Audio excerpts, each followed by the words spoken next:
In this video, I'm going to go through a short paper by A.P.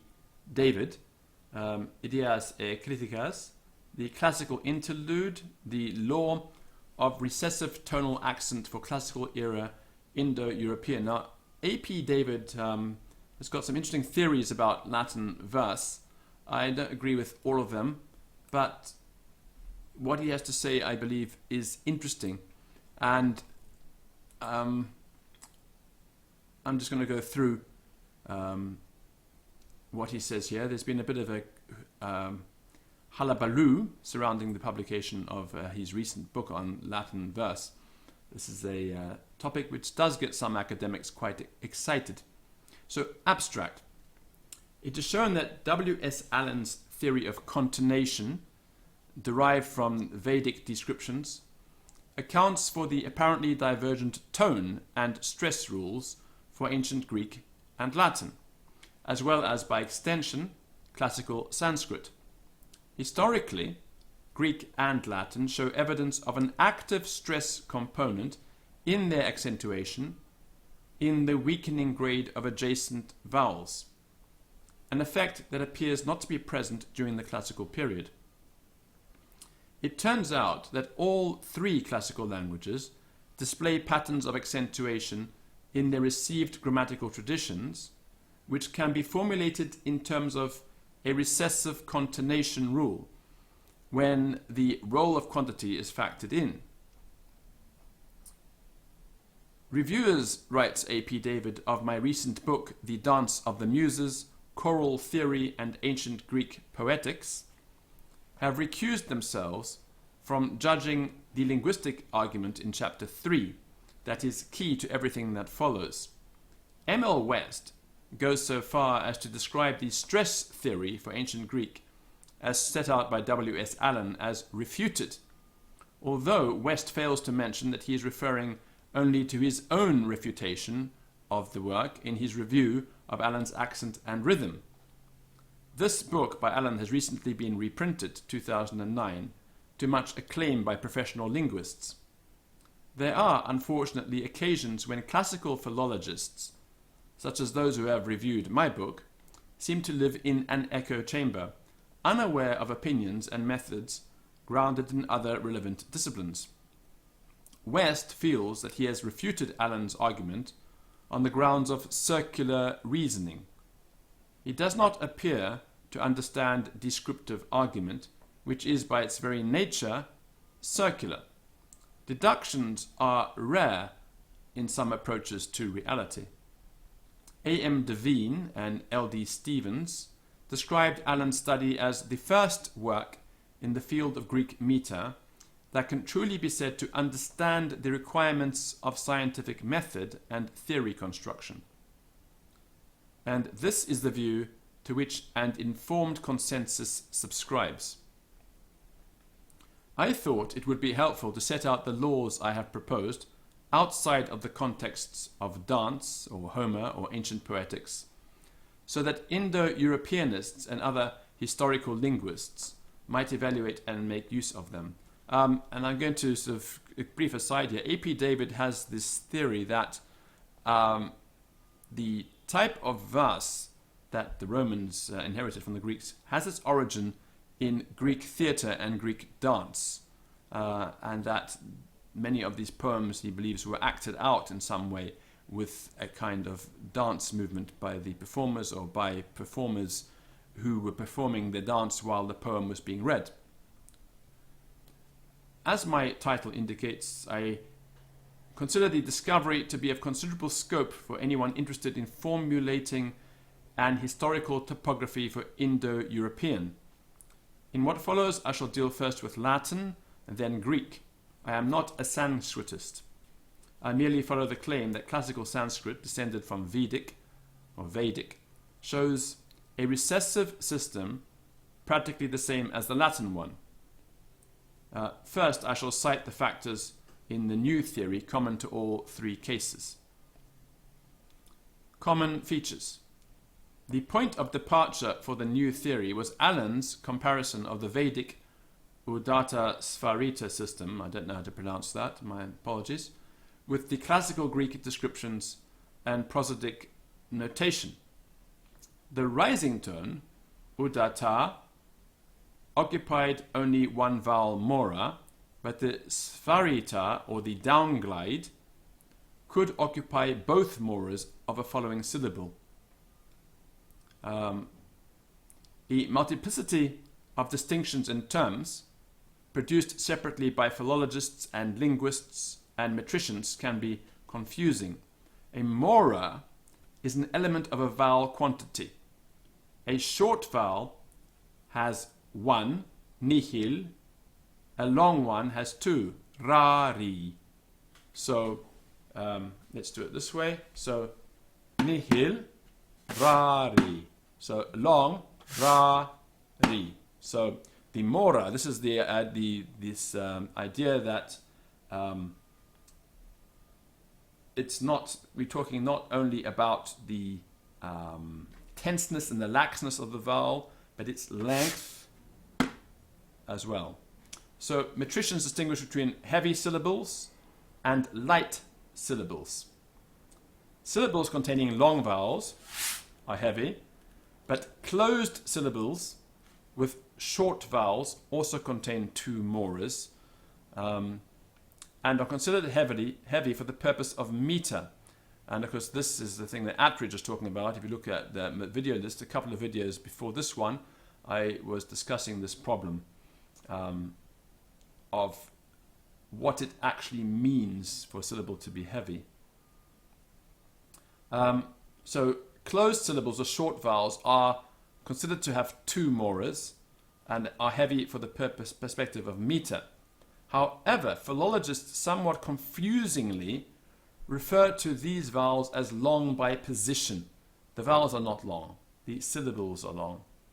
So short vowels followed by a mute and a liquid are considered to be doubtful.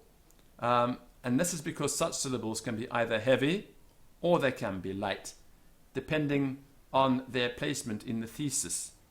And this is another ambiguous philological term by which I refer to the ictus bearing downbeat of a foot. So the section that carries the ictus is the thesis, or the arsis, the weak part of the foot, or the upbeat. So this ability, writes David, stems from the fact that a mute plus a liquid can be seen either as divisible, or, and then it's closing one syllable and opens the next, or together as the initial closure of the ensuing syllable. So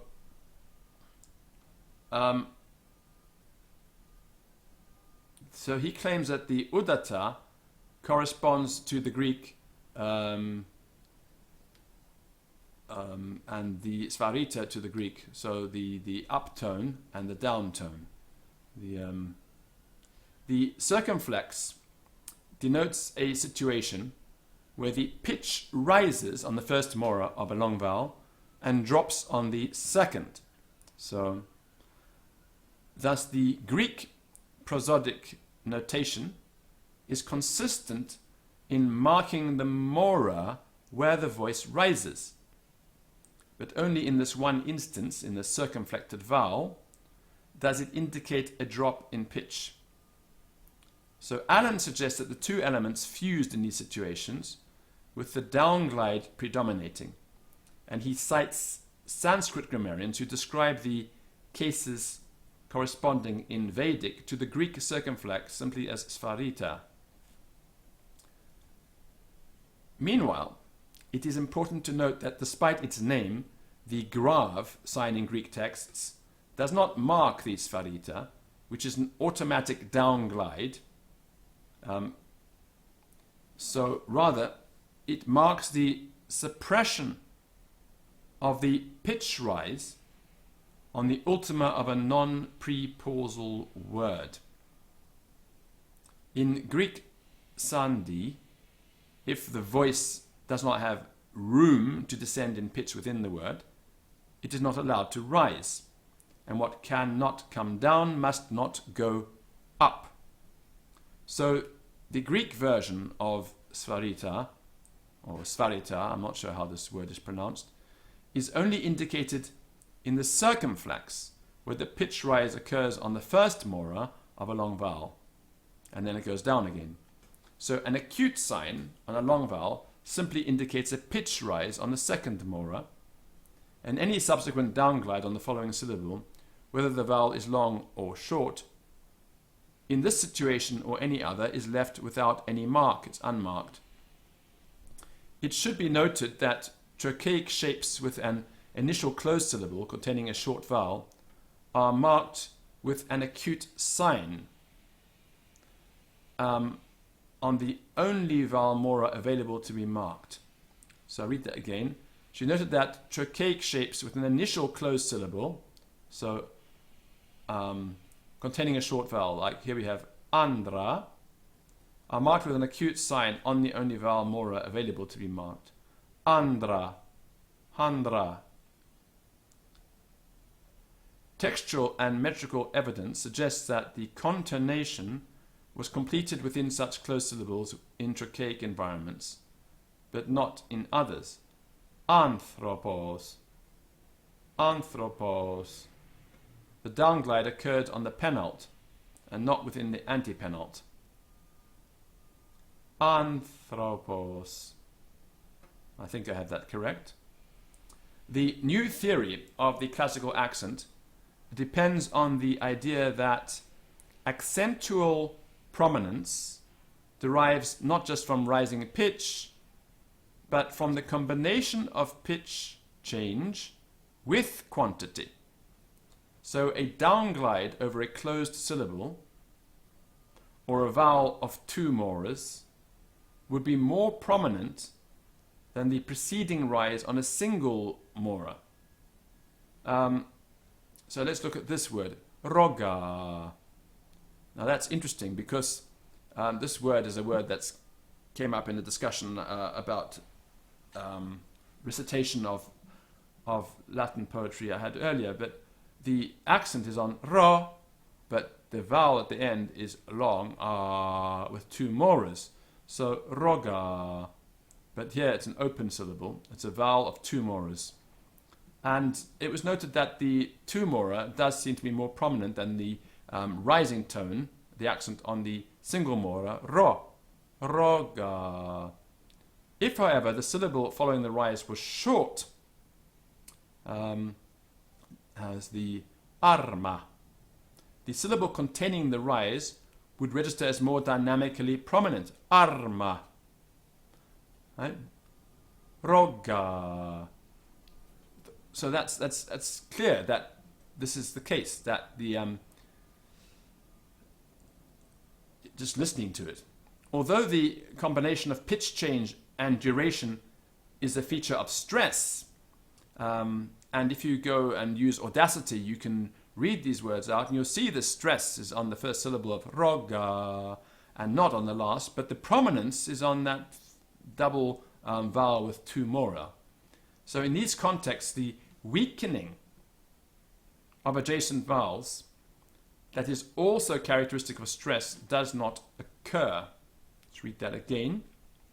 I'm going to read that in the paragraph again. So the new theory of classical accent depends on the idea that accentual prominence derives not just from rising pitch, but from the combination of pitch change with quantity. So a downglide over a closed syllable or a vowel of two moras. One moment. So I was saying there, just the doorbell rang. So the downglide of a closed syllable or vowel of two moras would be more prominent than the preceding rise on a single mora. If, however, the syllable following the rise was short, the syllable containing the rise would register as more dynamically prominent. Although the combination of pitch change and duration is a feature of stress, in these contexts, the weakening of adjacent vowels that is also characteristic of stress does not occur. Hence, such phrases as dynamic prominence or tonal stress are in order for this phenomenon. And he says, I will use tonal prominence. Latin.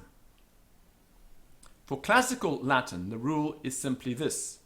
The contonation must begin, that is, the pitch rise must occur, where possible, on the second mora before the ultima. The rule is indifferent as to the quantity of the ultima. So tonal prominence in Latin then becomes an automatic consequence of the possible conjunctions of pitch change and quantity. In the following examples, I use a grave sign for a prominent syllable bearing a down glide, and an acute for a prominent syllable bearing the sharp rise in pitch. So, kekero, kekero, facilis, facilis, corda, corda, rari, rari, nihil, nihil, canno, canno.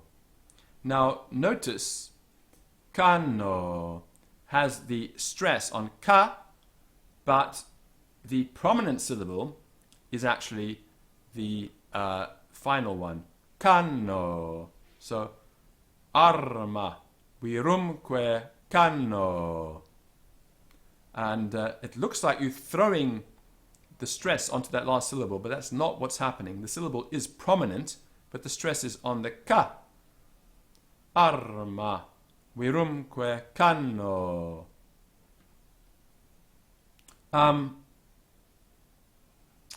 Note that classical grammarians describe one species of Latin accent as flex.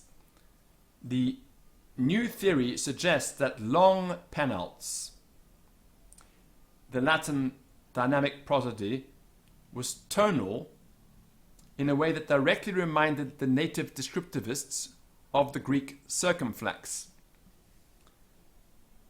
The reader will observe that in all cases save the last one, so cicero, facilis, corda, rari, nihil, canno, in all of those cases, the new theory predicts tonal prominence for the same syllable described according to the traditional rule as stressed. So traditionally, the first syllable in cicero would be stressed, and indeed it is, cicero. The first syllable in facilis would be stressed, facilis. The first corda, rari, nihil. But notice, canno. In the iambic shape, canno, however, the new theory generates an ultima stress, and this would be a unique case outside of monosyllables in classical Latin. But this is because the downglide fills both moras of the ultima, canno.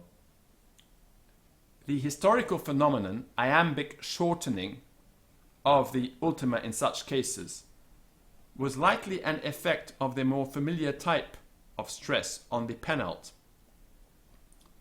It is well known, writes David, that initial stress in Latin left its mark on Latin historically. There may also be a suggestion, however, that Latin resisted such a prosody on the ultima. Iambic shortening creates a Pyrrhic shape and automatically shifts prominence back onto the penult, as in nihil. But in the classical contexts, the first line of the Aeneid strongly suggests that canno was pronounced with an ultima stress, unless you read it arma virumque canno, which is a possibility, but arma virumque canno. To stress the penult here would be to stress the second short of the second dactyl, and that unnaturally from any possible poetic or musical motive, rather than the thesis of the third dactyl, the first caesura of the whole poem. So these first lines of Virgil are actually quite tricky. And it's also counterintuitive that an onomatopoetic expulsion at this rhythmic moment, canno, would be suppressed. Arma, virumque canno. Now Greek. The classical rule allows for more complications and permutations. The descriptive recessive rule from which everything seems to stem, however, can be stated simply as thus. Where possible, pitch rise occurs on the antepenult, but no more than one mora may follow the end of the contonation. Within this stricture, a number of non-recessive examples were allowed to survive without reform. And these include all words with a rising pitch marked on the ultima. Certain Indo-European originals, so metera, metera, and perfect participles, le lumenos, I think I'm saying those correctly. My Greek's a little bit rusty at the moment. It has become possible to revive a binary distinction, oxytone-baritone, which persists in grammars, but appears to have little descriptive utility. Baritone, in particular, has come to mean merely a word with no accent mark on the ultima. I would suggest that the distinction corresponds to one between prominent rising sharp pitch and prominent downglide heavy. Dionysius of Halicarnassus reports that Greek words were characterized by being spoken either on the sharp pitch or on the heavy pitch, or on both, in De Compositione Verborum. Under the new parlance, we speak of words that are oxytone on the antepenult, dekatos, penult, polis, or ultima, osdeus, or baritone, either on the penult, anthropos, doron, or the ultima, lego, then. Any word whose ultimate quantity could be affected by an enclitic would switch from oxytone to baritone. Polis, poliste. These would be examples of the words that could be pronounced on both. A principal demonstration of the thesis comes from samples of stichic verse, where one would expect metrical ictus to be reinforced and counter-pointed by prosody in a recognizable way. Greek verse is notorious for showing no sort of patterned relationship between its prosody and its poetry, a situation otherwise unexampled. So consider the opening line from Antigone. So, o koinon autadelphon is menes kara. Right, so o koinon, so koinon with the grave on non, autadelphon with the accent on ta, autadelphon is menes with the accent on the e, on the is menes kara. The bolded syllables represent the ictus bearing segments of the iambs. O koi non, I'm going to read the ictus out loud now. O koi non auta delphon is menes kara. Right, that's the ictal reading. Note there's no correspondence whatsoever between the positions of the written accent marks and this ictus, unless we accept the implausible notion that Sophocles was aiming for a complete counterpoint or rhythmic dissonance in his opening line. Now, consider the ictus relates to the positions claimed for tonal prominence according to the new theory. So, koinon auta delphon ismenes kara. And here we see initial de-emphasis or counterpoint culminating in full agreement between accent and ictus, both at the kaisura, auta delphon, and at the end, kara, a recognizably musical pattern. And there are others of this sort. So, a new law in this case, unlike that of Latin, was not corroborated by received rules for stress. The new law, in fact, corroborated Allen's rules for stress and showed for the first time that Allen's work was actually consistent with the received graphic marks for Greek. The breakthrough has had to do with the idea that the highest pitch point in a word, marked by the Alexandrians who invented the received accent system for ancient texts, was not necessarily a feature of the most dynamically or tonally prominent syllable in a word. Sometimes, depending on its quantity, it was the syllable following.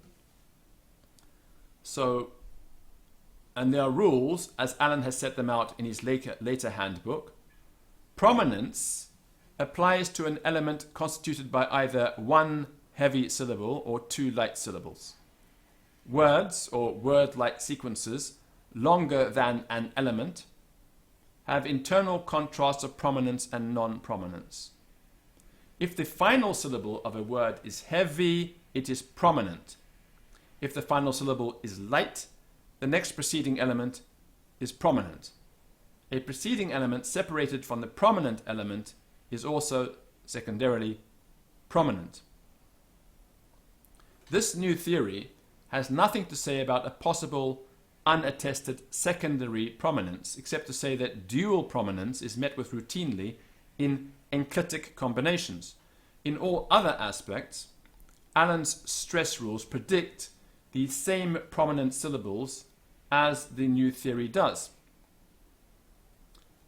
As I say, the new theory amounts to a dovetailing and a vindication of both ancient and modern approaches.